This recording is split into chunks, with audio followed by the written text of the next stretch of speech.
Welcome to Lights Up, the podcast that will bring the world of entertainment to one-on-one conversations with the experts in the entertainment business. We invite you to learn about their experience and understand the development, transformations, and importance of the entertainment industry at an international level. This is Lights Up. Hello, everybody. My name is Victoria Neri, and welcome to Lights Up. Joining me in today's episode is Santiago Fernandez. Hi, how are you doing? How's everything? Everything's going great. How about you? I'm great. I'm so excited. This is our fourth episode. We're getting there. We're second in English. And our guest for tonight is one of my really good friends. That's great. Now, we are here to talk about the industry in this show, which can include award shows, cinemas, concerts, sports events, and theme parks. Actually, do you know that the oldest amusement parks, it's over 400 years old? Wow, that's pretty amazing.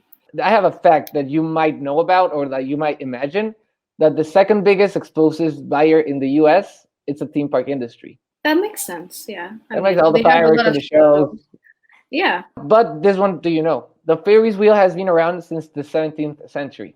So it's been a long while since we have... Can you imagine that? Imagine being in the 17th century and doing a Ferris wheel. Yeah, and the sound that it might make. Scary. For sure. Now that the fun facts are over, why don't we introduce today's guest and see what he has to do with theme parks? Of course, our guest today is Campitelli. He is a rigging technician and has worked in companies you might recognize, like Cirque du Soleil or Busch Gardens, working in different kinds of venues, areas, conventions, and corporate events. So let's hear out for Adam Campitelli. Adam, how are you? Hello, I'm doing well. Great. How's everything there? It's good. Things are slowly starting to come back in the entertainment world. So we'll see how this new year will help us out. It's a little bit better, huh? Yeah, exactly. So you're working right now. So what are some projects that you are now developing? Currently, I'm helping out with a project. It's an art installation, interactive space with multiple different rooms, and there's about 65 different artists that are coming together that are going to be doing little bits and pieces. And so I'm the lead carpenter on the actual company side, and so I'm helping the artist figure out their idea and helping them figure out how to build it. And so we're planning to open up next this coming year, and it should be a pretty fun project. Hey, that sounds really exciting. And has it been a challenge doing it all digital? I mean, we can't really meet up a lot. So how was it working with this artist online? So our office, there's so many people that are involved, and some of the folks in the office, they've been definitely communicating over video calls or just normal phone calls, emails. All the technology that we figured out was able to communicate, and they were able to figure out what their game plan is, give them all the measurements that they need to create this awesome experience for the guests eventually. That sounds really interesting. Now, how do you get started in this industry? I don't think it's like a industry that's really easy to come in. Like, hey, I'm gonna be in the entertainment industry and I'm gonna work as a technician. How do you come to find out this technician world? No, yeah. As I was when I was younger, I guess I must have been a bit of a class clown because my parents, they signed me up for circus camp, and so I went up to Vermont and goofed around for a couple weeks every summer at Circus Smirkus camp, and that's where I kind of started enjoying doing circus type things, as well as just kind of the performance and entertainment world, and then went to school for theater in high school at a school for the arts there, and then also a school for the arts in college, doing scenic and lighting design, and then continued on and just tried to learn as much as I could as I am getting older. Oh, that sounds like a great experience that you had like in front of the show.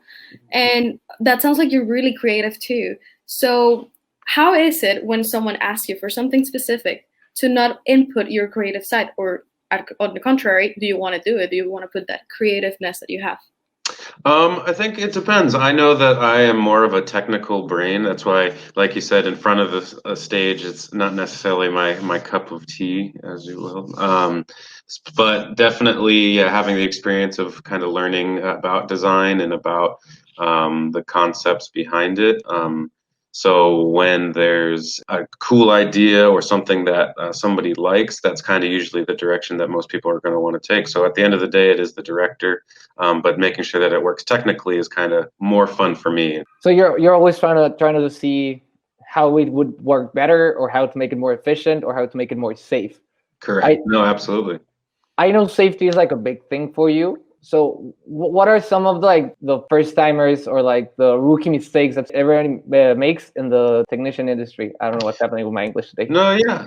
Doing rigging with a bunch of shows, that's definitely a safety aspect. So I think, like you're saying, with the younger people or just people that are currently getting into the business, is I think it's about understanding what you don't know, and that's anybody, and that's any level of experience. It's about understanding that line where um, having the understanding and having the capability of doing it, and then knowing when you're out of your scope.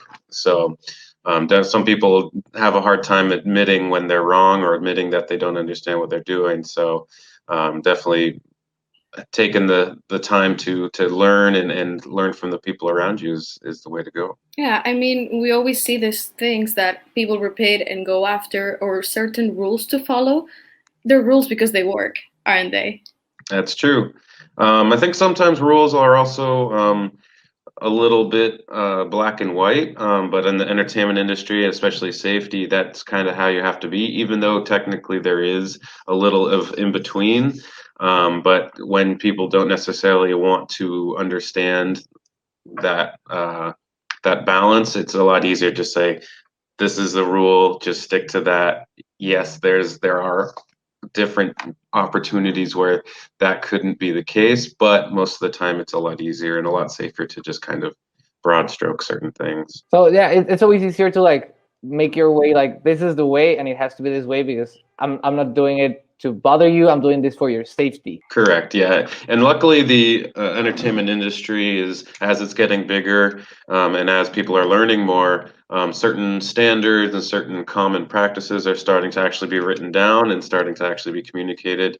A lot of training has happened over the past couple months online and through different websites, and a lot of people are starting to get the same picture. So it's good.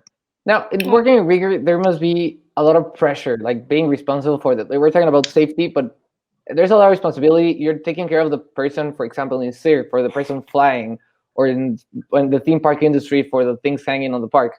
So, does this bother you, or do you have like anything about it that you're having all this pressure of someone's life in your hands?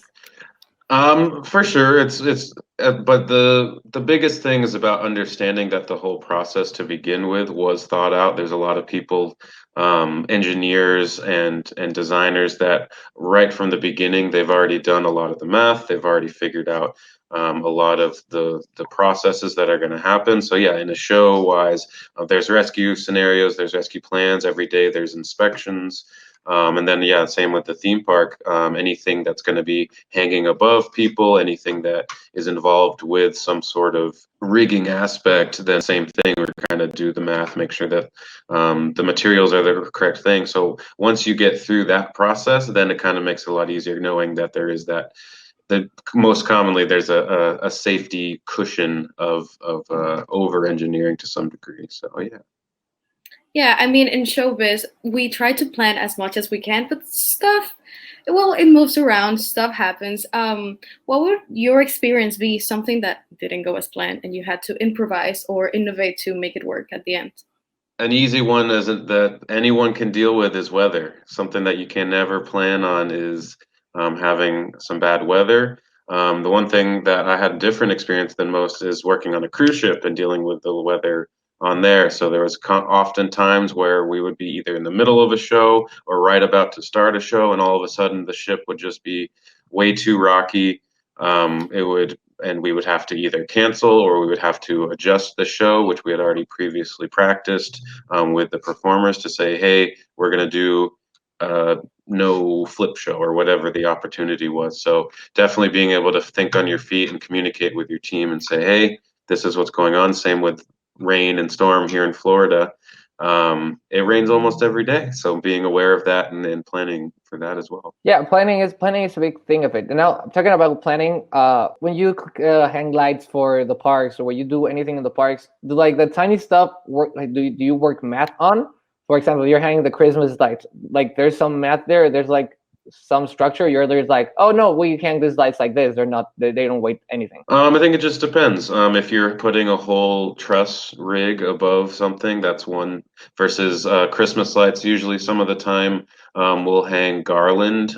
Christmas time really saved a lot of people this year, being able to wrap all the trees. I wrapped a whole like 6 or 7 giant oak trees for a couple weeks and helped out with a company. And it just depends. On the Christmas lights, it actually is more of the power when it comes to the math, is making sure you're not plugging in too many lights. But yeah, when the garland is up above buildings and is swagged, you usually use some sort of steel cable and making sure that your anchors at whatever you're connecting to, because that's going to be what could potentially fail. So it's all about risk assessment and seeing what there is, and yeah, if you're hanging little teeny lights versus big heavy lights, there's a big difference. So Yeah, I got you. There's always experience that comes to play in this kind of stuff. Like you said, you're not going to hang the little lights and the big lights in the same place. You're not going to connect them with the same power source. That's correct. Yeah, it's all and every time you either create an event or you create a show or even some sort of photo op opportunity, there's little things that you kind of have to think about whether how the guest is going to interact with it. So yeah, something like a little platform that someone's going to stand on. How many people are going to want to take one picture at one time? So you've seen lots of pictures of different platforms falling down. So it's those little things that you kind of have to think about. But at the end of the day, it's also about creating a good event and a nice looking event and something to entertain people, and hopefully they remember it forever, or well, at least that night. Now that you're talking about these like little accidents that happen that like are harmful, like no one gets hurt, but it's kind of funny. Have you ever experienced one, or were you involved in one, like a family fail or something happened, like funny-ish?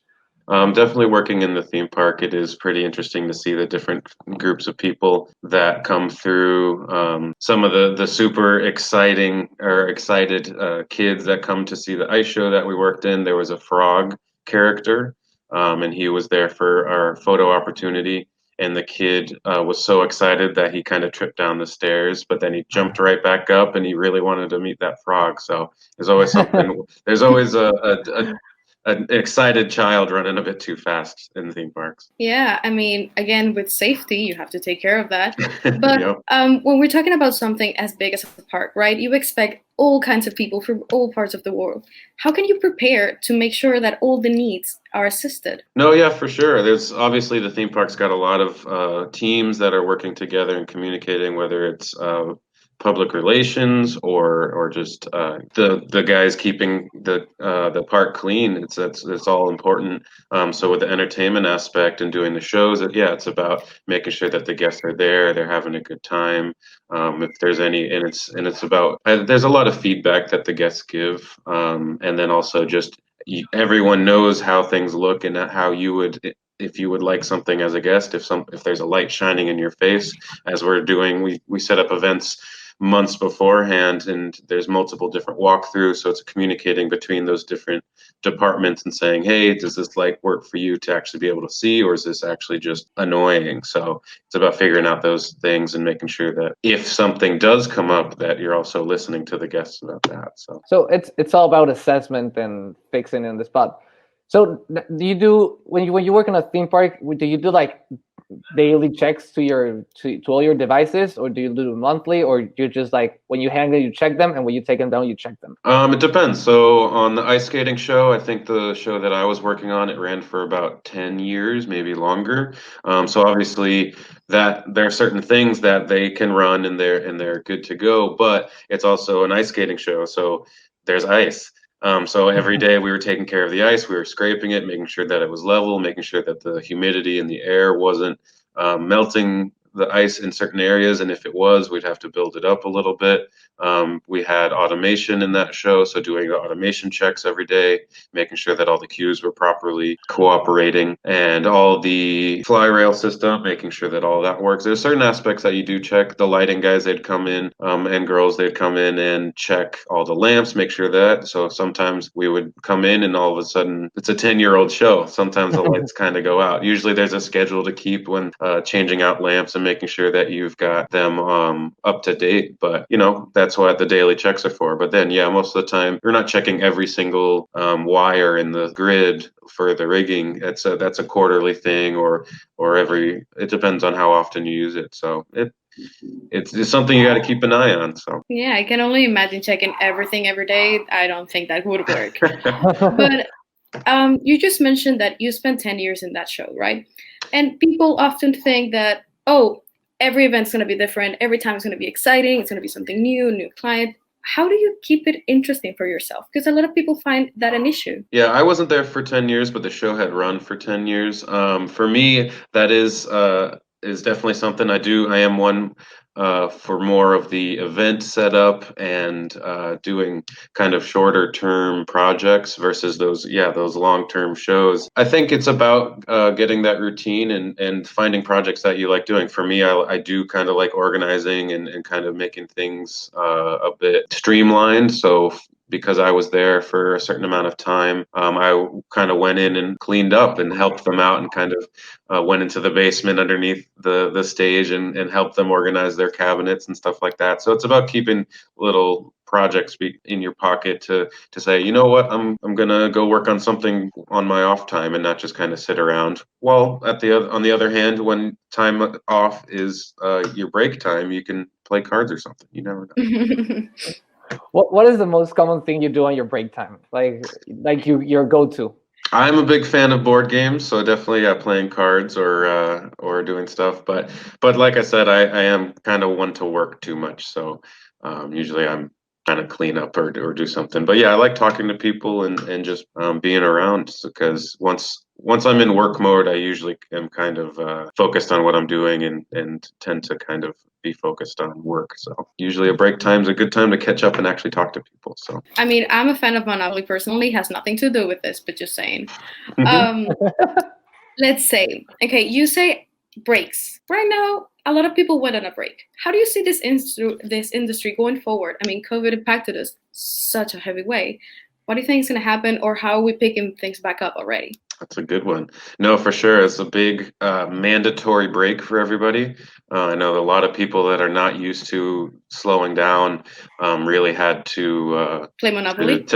yeah, play Monopoly and figure out what it is. For me, I took the time to kind of train and do those online classes that we talked about and kind of just studying and learning more. There's certification courses. There's different training programs that are online that you can take. So I definitely took advantage of that. A lot of people they helped out in other industries or had to do that. But I do hope as the years continue, everyone's going to want to go see their concerts and their favorite artists singing again. So I foresee eventually we'll figure it out. But it's also about being safe, like we were talking about as well, as making sure that everyone can do it and not have to worry the whole time. So yeah. Now that you're speaking a little bit about concerts and all this stuff, I have a personal question. Would you ever prefer to see an artist like on your screen, or would you or having the artist in front of you and like seeing him sing or like seeing him perform, it's gonna stay forever? I think there's different.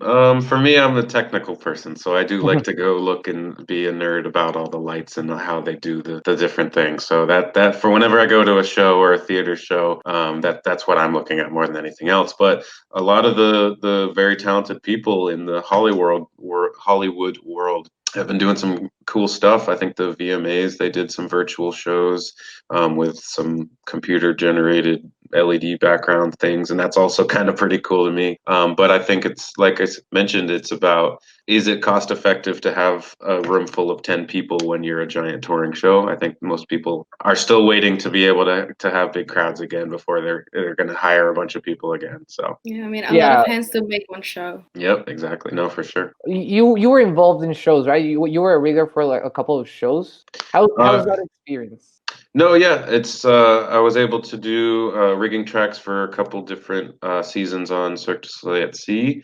We did two different shows, so that also kind of kept that routine a bit fun, in my opinion. Not every show every time the same day. Yeah, doing the shows at the theme park as well, and then random shows here in Tampa. But yeah, the show running is pretty fun. It's when you have your show track, you are if everything is going well, you have your cues that you have to hit. You're communicating with managers, you're communicating with whoever needs your information or your input, whether it's clearing something, clipping somebody in, or checking a harness, or making sure that things aren't running into each other.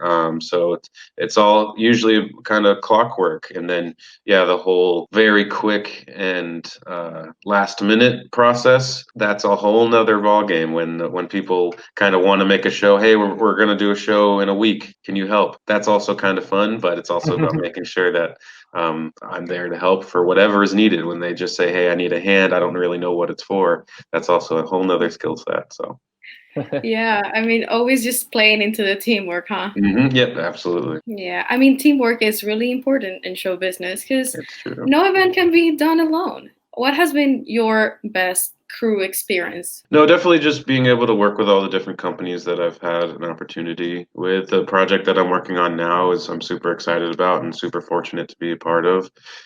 That's I feel like it's going to be super cool with this immersive art experience. I had an opportunity to work on WrestleMania in Orlando a couple years back. That was a giant wrestling ring, even though the ring is only so big. They took over a whole football stadium, so dealing with cranes and dealing with climbing truss towers and working on that. That was a super fun project. And then some music festivals as well, where we're using cranes to set up giant music festivals similar to like Ultra or something like that in Miami. So yeah, it's been some fun stuff, and you don't really realize that until you're talking about it when you're like, oh yeah, I've done some stuff. So, and I hope to continue to be a part of the industry and learn from everybody around me. So that's the goal. Have you ever created something that you're like, oh, I did this, like hmm something out of the like something amazing, or you're like, I don't know how, but I did this. Do you have like any experience like that?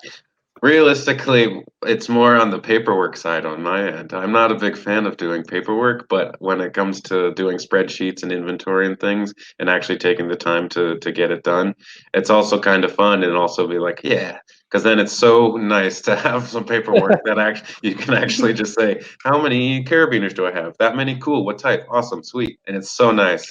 So that's a surprise moment for me sometimes is actually being able to follow up on writing things versus just have fun with doing shows. And then yeah, just any of the shows that we've put together and been a part of. So a lot of the concerts at Busch Gardens, doing those. We set it up in the morning, get it all ready, and then tear it all apart by the end of the day so that the trucks can get back on the road, and then doing it the next day. So going through a whole weekend and setting up almost three different shows with opening bands and different types of people, that's also pretty fun. So That That sounds sounds like a lot. tiring. nope, yeah, lots of no sleep on the weekend then. Sometimes it'll be like that. What is a myth or something that is said about the industry that you find not to be true? I think it's similar to what I had mentioned before with the rules. Like there are rules that you cannot do this, you cannot do that. But it is the case kind of when it comes to safety. But at the same time, it's gonna depend. So rules saying, oh, you can't use dental floss to hang anything.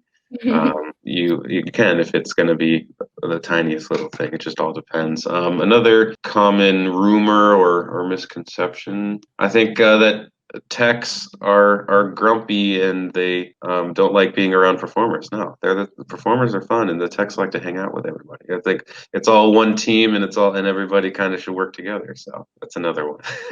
Yeah, I always thought that the cast members are like hating the techs, and the techs hate the cast members because like No. you're all messing up. But now that I'm involved in the industry, I'm like, no, everyone loves each other. Like, Yep, obviously exactly. there's some fights, but like you fight No, it, and there then should be like. no divide. Everyone makes each other look good.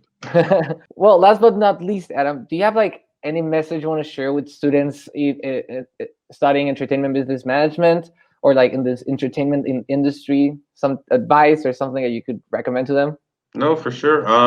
I'd say that you just always continue to learn, take advantage of the connections that you have now as you're getting into it and as you're around so many people that could potentially go on and be big names. You could even be a big name later in the industry. But it's about everyone that you meet and about staying connected.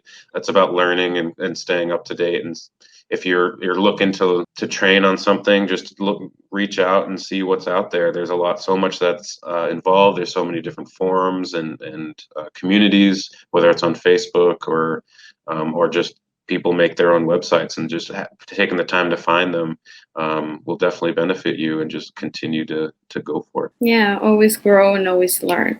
Now, Yeah. I would like to thank you, Adam, for joining us today. I think it's been amazing. We learned a lot about safety and theme parks and all the stuff that goes behind the scenes. So, thank you for being here with us today. Yeah, definitely. Thank you guys. Appreciate your time. And we hope Glad to help. No, thank you very much. We hope you enjoyed today's episode as much as we did and learned something new about the entertainment industry. We talked about a lot of things. We talked about cirque, we talked about safety, we talked about theme parks, we talked about concerts. So once again, Adam, thank you for sharing this experience with us today. And we would like to remind all of you to follow us on our socials, on Instagram, like Wacomuden, and on Facebook, like Comunicación, Entretenimiento, and Agua Cancun. Leave us your comments about what would you like to see next. And this is Lights Up. If you enjoyed this podcast, we invite you to keep listening to the episodes that are posted weekly. We also want to remind you that in every episode, we have a special guest here to tell us about their experience and trajectory in different areas of entertainment. Lights Up welcomes you to the entertainment world. See you in our next show.